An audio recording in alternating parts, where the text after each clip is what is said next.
Alright, so yesterday we had official demo gameplay footage for Dragon Ball Sparking Zero and a bunch of information that got revealed. However, we actually have more new information today, which includes new characters that weren't shown previously. We have more details from an interview that came out. We have some specific details on custom battle mode and online play, local offline play, and more. So let's get straight into it. So first, let's go over the fact that the new characters that are confirmed for Dragon Ball Sparking Zero are Dabura, Zarbon, Ultimate Gohan, Saibaman, and Chaozu. Yep, I saw some of these on Reddit and others on Twitter. And of course, we will also apparently be having Kid Goku.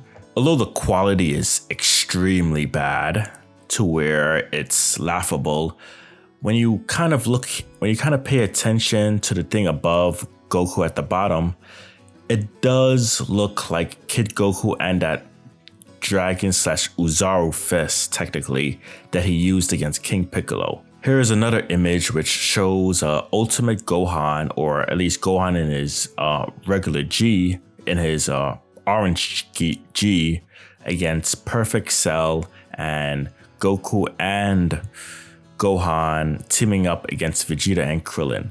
I'm not really sure where the context is regarding this, and I'm not even sure where it was originally from. Next, we have some gameplay footage of Super Saiyan Blue Kaioken Goku. So let's view it from Afro Senju.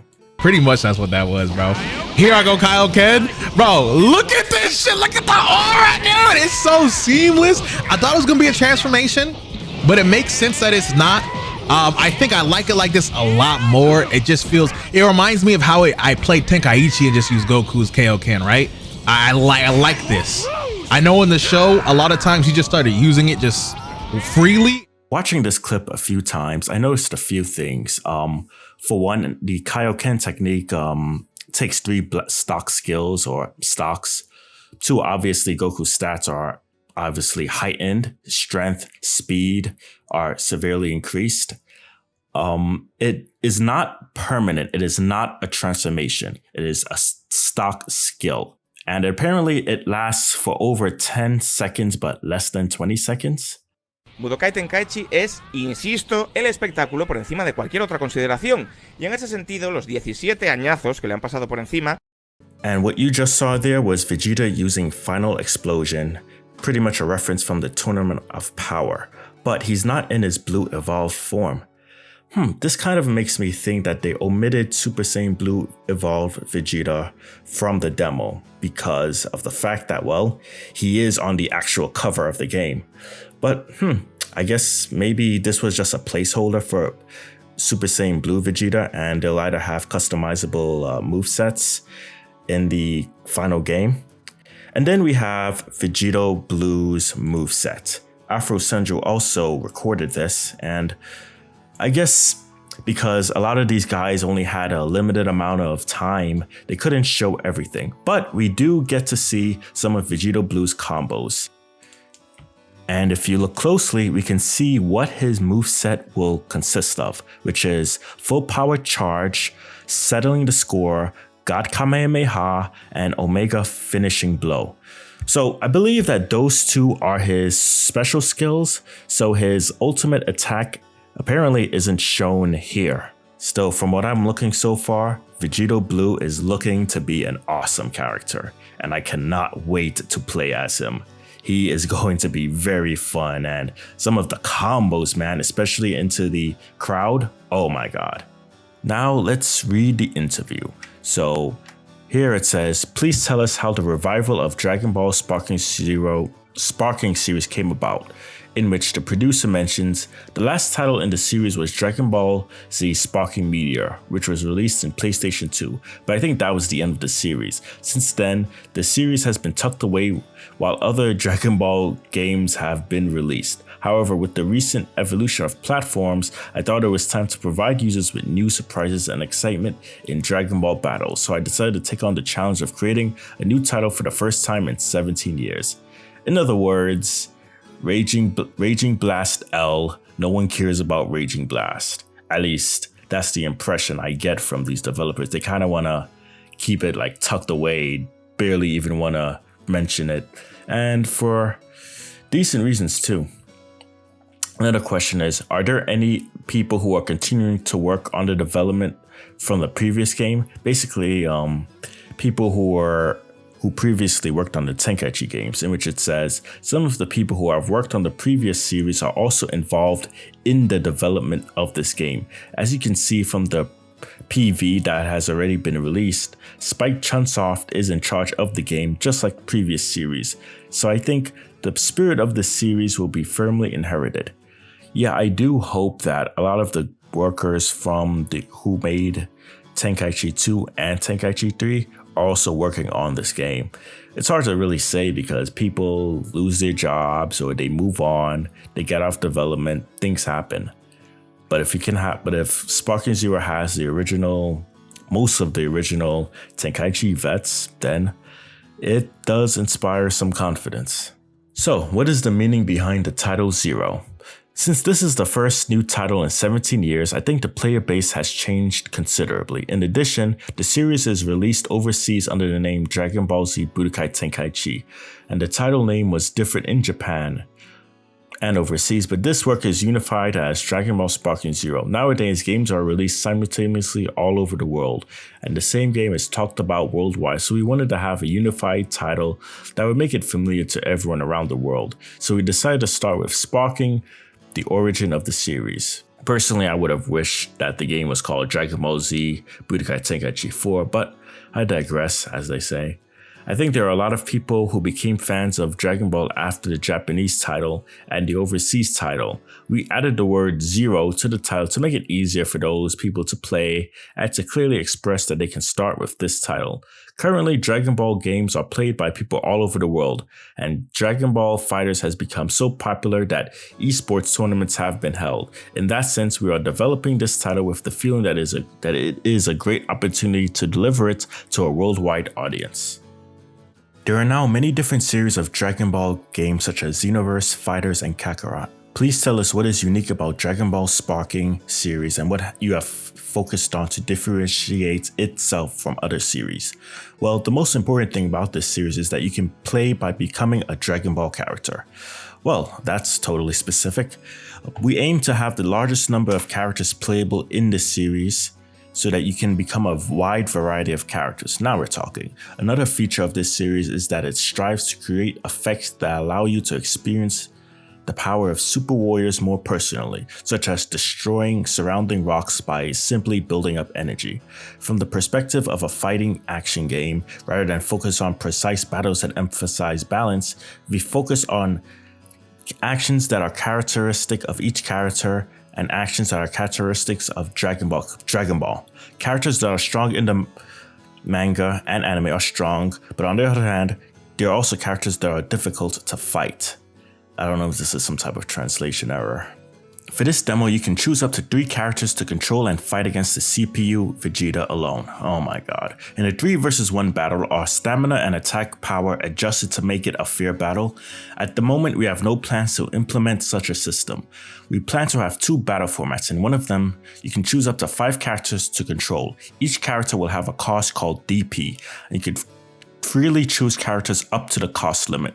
For characters that appear in various versions such as Goku, Gohan, and Vegeta, the stronger the character, the higher the DP.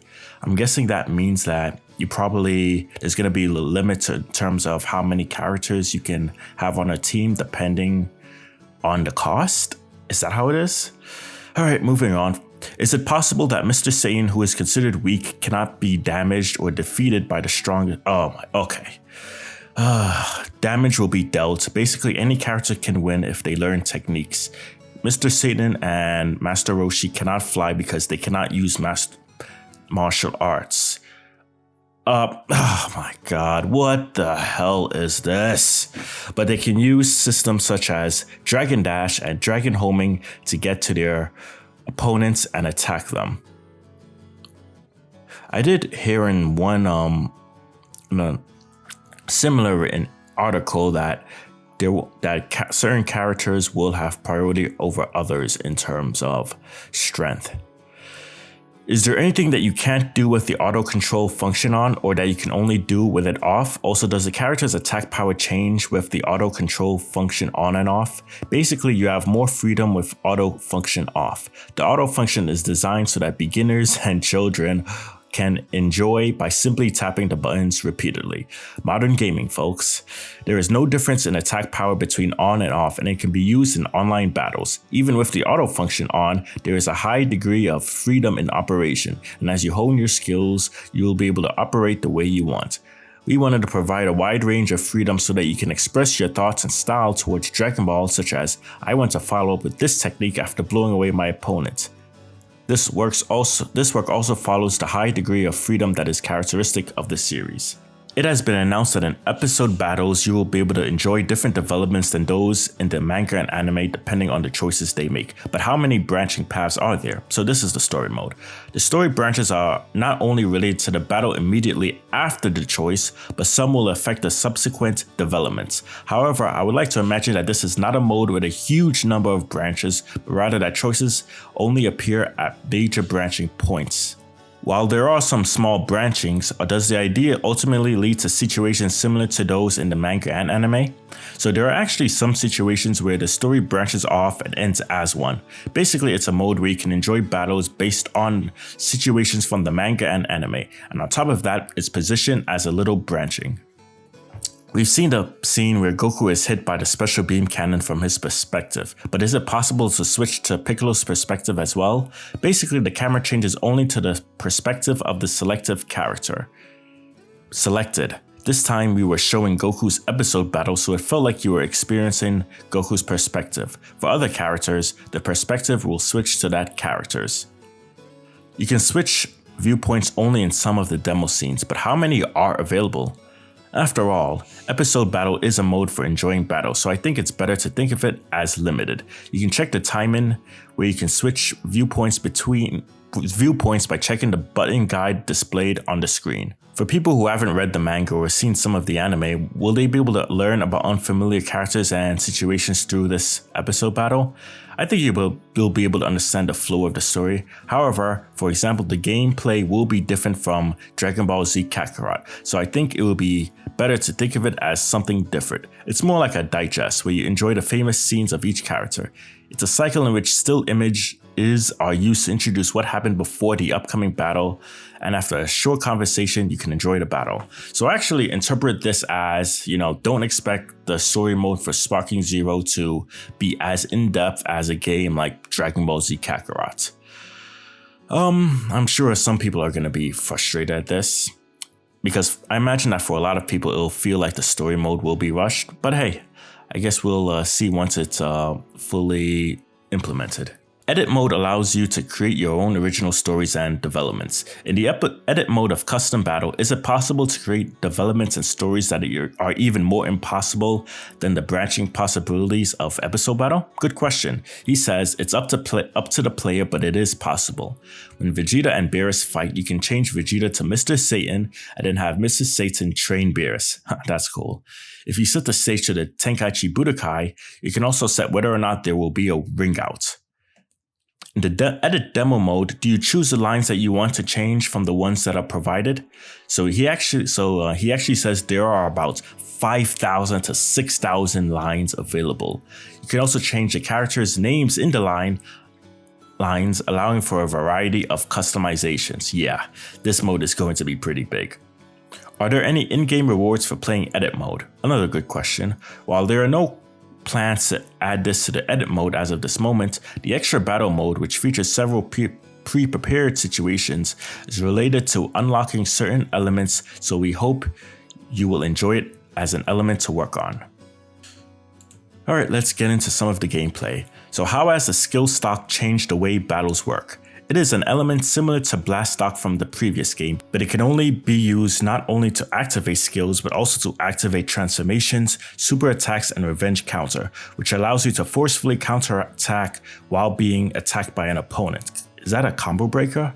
Anyway, in battle, it is important to have the skill stock filled up. On the other hand, when the opponent's skill stock is full, you have to expect a revenge counterattack. I think it's a system that creates new tactics and it expands options. In the original work, there were many scenes where the characters you attacked each other rather than just being defeated one-sidedly. So I tried to create a system called Revenge Counter in order to realize such speedy offense and defense.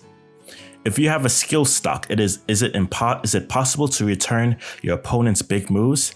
I'm guessing this is deflection, so it depends on the technique. Many of the ultimate blasts that can be used in the sparking state after changing energy cannot be returned. So I'm guessing that means that under those conditions, you can't really deflect an ultimate, is what I presume. A trailer called Combined Warriors has been released that focuses on fusion and Potara. Will there be a system that allows for fusion during battle? Well, obviously that got revealed. If you organize members who fuse into a team, you can use skill stocks to activate fusion or Potara. For example, if you select Goten and Trunks and use skill stocks to fuse while controlling either of them, the two can fuse into Gotenks. Are there any unexpected fusion or Potara combinations that aren't in the original work? For now, only combinations that appeared in the manga and anime are included. Definitely no what if, so definitely no hero stuff. Does that mean we'll see GT, since that technically didn't happen in the original Dragon Ball Z? I don't know yet. In online battles, is it possible to play together with friends by dividing up the characters on your team? Also, what kind of netcode is used to synchronize in online battles? Online battles will be 1 versus 1 battles between 2 players. We plan to have modes such as ranked matches. The netcode is a delay type rather than a rollback type. So does this mean that there's basically not going to be 5 versus 5 battles online? Are there any plans to make balance adjustments or other updates even after release? It's difficult, but if it's within the scope of what we expect, we'll leave it as it is. However, if there are any elements that are hindering your enjoyment, we will of course try to improve them. Translation, I'm guessing this means that if there are any really broken stuff, then they'll patch the hell out of it. Is it possible to play local matches using 2 PS5 consoles?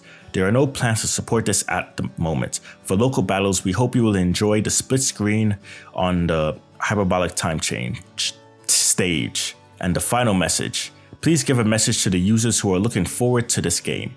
We are developing this game with the idea that you can become a Dragon Ball character. You will have to wait until the release on Thursday, October 10th, but we hope you will look forward to it.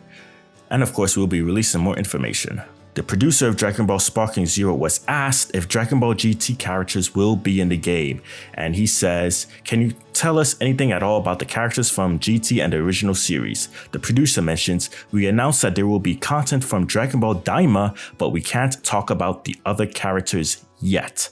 So yes, this is not a confirmation that they are in the game, but it's not a confirmation that they aren't in the game. You know, if you remember, he already dismissed the idea of what if characters and fusions being in the game. But for the other characters like GT and the original series, he's specifically avoiding talking about that. What this tells me is that at least maybe a few GT characters will be in the base game. And they'll eventually reveal that info as time goes on. Or maybe it's just DLC. And then some more bullet points from that same interview. It says, a DP system for multiplayer battles. You have a certain amount of points and you can't have both Gogeta and Vegito on the same team without running out of points. Similar to the Z point system in BT3, you can earn points to spend on new characters and items. You will still find Dragon Balls while battling, allowing you to collect them and have a wish granted. There will be no password system this time. Just play the game and unlock things without cheating. There will be no button mashing mini games while loading, since loading times are now way shorter to now non-existent. Some maps will be dynamic with special events happening, like with the audience running away.